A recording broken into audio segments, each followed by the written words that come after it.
Hello everybody, I hope you're having a wonderful day, and I'm gonna make this one pretty short and sweet.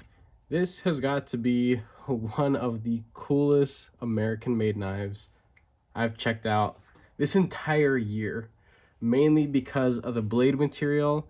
After about a month and a week or two, we'll say about a month and a week, I finally dulled the edge on this. I have been whittling wood. I have been stabbing through aluminum cans. I have been going through a shit ton, a literal shit ton of large cardboard boxes. I'm talking like multi-walled and corrugated stuff like this. Now these are glued together. These are pieces that I wasn't able to go through, but look at this. This is what I'm talking about. This is the kind of cardboard that I was blazing through like nobody's business with this particular knife. So this is a Spyderco Manix 2. It has the Rex 45 CPM Rex 45 blade material. I've never experienced before. It took me way too long to actually get my hands on this. It has been offered multiple times in other variations. I believe there was a Shaman at one point, or Shaman, however you'd like to pronounce it. And there was even a Native 5 a while back that was offered with this blade material, coated or uncoated.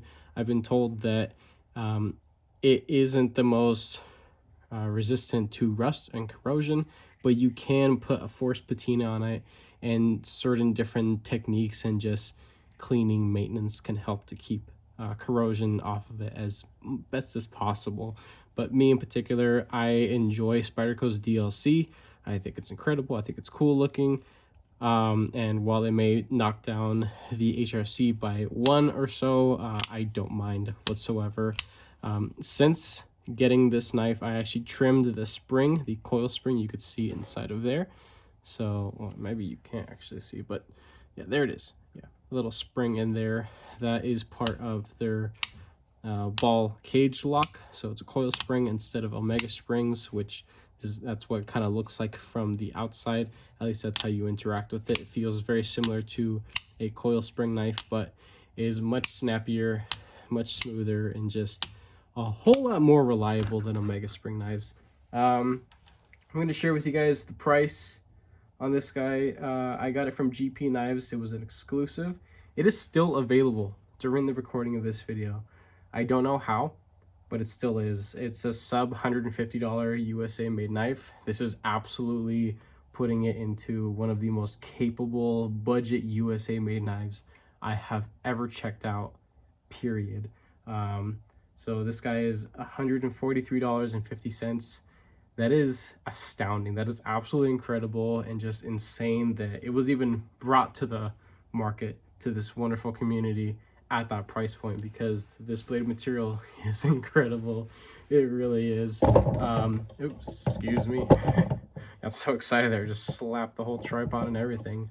We're gonna do a couple little size comparisons, nothing crazy. We have other Spydercos to show off here. We have the PM2. It's about the same size as a PM2 overall length, but I do definitely prefer to use the Manix over the PM2, but I like the looks of the PM2 more than the Manix. Of course, that's just visual preference. The RSK full-size Doug Ritter Hogue.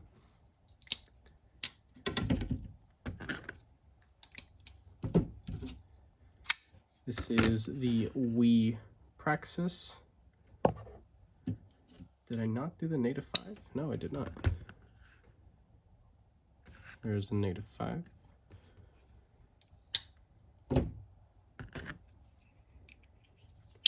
And last two are some Civivis. So this is a Civivi Vision FG. Pretty close in overall length. And about the same. The FG, Vision FG, has a little bit more usable cutting edge. Not by much, not gonna notice that. And then an Elementum, the Wharncliffe one. So this guy isn't gonna get a full review like typical, because I've already reviewed the overall design. I once had the Blade HQ exclusive uncoated M4 satin blade with riveted construction and mint green FRN scales. I did remember saying that I loved the design overall, and I thought it was in incredible shape and, you know, in use. But I absolutely hated the fact that you couldn't take apart the knife to do basic maintenance and cleaning. And especially that version being offered in M4 absolutely needs to be able to be taken apart and cleaned. So this is running on washers, and even though it has a DLC coating on it, it is still extremely smooth. I have, as I mentioned before, since trimmed a little piece of the spring off just to make it a little bit lighter on my index finger and thumb when it comes to disengaging the actual ball lock there. And that's really the only modification I've done as of late. Eventually, I do want to Rit dye the scales. This should be pretty easy. 3 ounces, absolutely impressive for this size of knife. I'm trying to get something kind of like how Spyderco does on their FRN. I think that that would be a beautiful look. But this is white, so I'm not too sure how well I'm able to actually achieve that. This was a recent one that I did. These used to be, they were actually an ivory G10, so they weren't fully white, but it came out a little bit more green than anything. I still enjoy it. Some other stuff that I've worked on that was in natural jade G10. So this, it's kind of like my favorite color. It's a tealish, or at least on the spectrum of a teal, and I absolutely enjoy it. So that's probably what I'm gonna do. I'm thinking about doing like half teal, half purple, little ombre effect. I think that'd be pretty fun. One thing I do want to mention, and I know I'm kind of running through this pretty quickly because there's not a whole lot much that needs to be said about this. It's an excellent knife, absolutely affordable, made in the US, built really well, has stupid crazy edge retention with this particular sprint run here. Still available. Go get it. I don't know why you're still here. Just go ahead and buy it. Original Goat has actually announced, I know I'm kind of jumping to another topic here, but Original Goat, and I'm bringing this guy out just for example. This is the kind of work that Original Goat does. So they're a precision machining company here in the US that does some incredible work. These are fully milled, contoured titanium scales. They do offer aluminum, and that's what they started with. Aluminum is much easier to work on, but I'm not a fan of aluminum. It's just a personal preference. I like titanium more. Adds a little bit more heft, but I don't mind the added extra weight. So they're working on something for, where is it? I just had it out. They recently posted on their Instagram that they were opening up slots for the Microtech MSI, this guy right here. And this particular variation, the one that has the exposed stop pin right there, this is the model that you need. I think the really early production ones are not compatible with the version that they're going with when it comes to them mapping out all the hardware bits and all that. So here is the date. So anything around this date and produced, of course, after this date, those are going to be compatible with the stuff they're going to be putting out. But they're making scales for this in aluminum and titanium. Of course, I already purchased a spot for some titanium scales.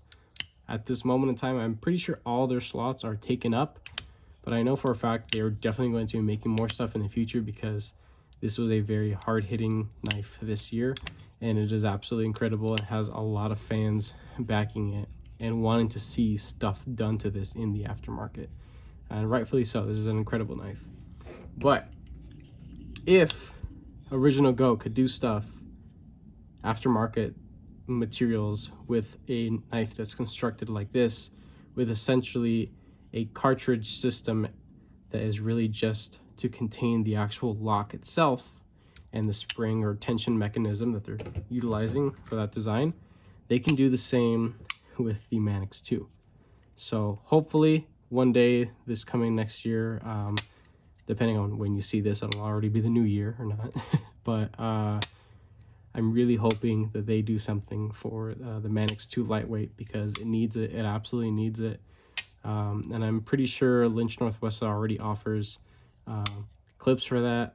And I believe MXG and A couple other people I think make aftermarket clips for it. I don't mind the wire pocket clip. It works excellent in and out of the pocket. You can reverse it, of course. It's not the 4-way position like on the Native 5, but it's just left or right, which this is a fully 110% ambidextrous knife. So everybody could absolutely enjoy this knife. So that's absolutely awesome. Of course, with blade restriction, length laws, and deployment methods, whether you can have a locking or non-locking knife, that's, you know, a little bit different, but at least for lefties and righties who can legally carry this knife can enjoy it. So that's really about it. I've gotten to the point where this thing is essentially dull. I can probably still shred some paper with it, but it's just every time I went through another box, another one, and another one, I kept going to shred a little piece of paper, and I was just like, what the absolute hell? Like, this is just incredible. And again, I was stabbing into aluminum cans, soda pop cans, and just shredding them to pieces, and this thing has zero hangups, zero rolls or nicks. Like, really nothing has phased this. I could honestly use this knife for another month or so, like actually use it without really rotating to other knives out of my collection that I typically reach for work purposes, and it would still be fine.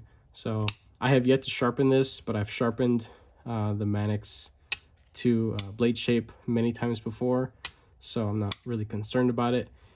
I have successfully sharpened PM60 before. I had the Chad by Kunwu knives. I sharpened that one and actually reprofiled it and sharpened it. So this shouldn't really be any more difficult. It might even be a little less difficult. But this is a winner, an absolute winner in my book. This is here to stay. This is probably one of the most inexpensive, high-performance knives. This thing, with its edge retention, could probably outcut and outrun every single knife in my collection all at once, which is absolutely insane. And I have, I think, like 30 plus knives in my collection. I kind of lost count, but I'm running out of room in my little box that I have here, so I might have to start moving some stuff. But this one's here to stay. It's just, it's too cheap to get rid of, too good to possibly miss out on the opportunity of this being sold out and never being offered again. So if you want something that is ultra lightweight, super high performance, full sized, that's got the look, I mean, it's all performance based, this is it. This thing is freaking awesome. I love this knife, absolutely love it. With that being said, I hope you guys enjoyed this video. If you did, go ahead and leave a like down below. If you are subscribed, thank you so much. I appreciate all your support and your patience, of course. If you are not subscribed, consider subscribing, and make sure to turn on that notification bell so you're notified of new videos when they come up. And with that being said, have a wonderful rest of your day.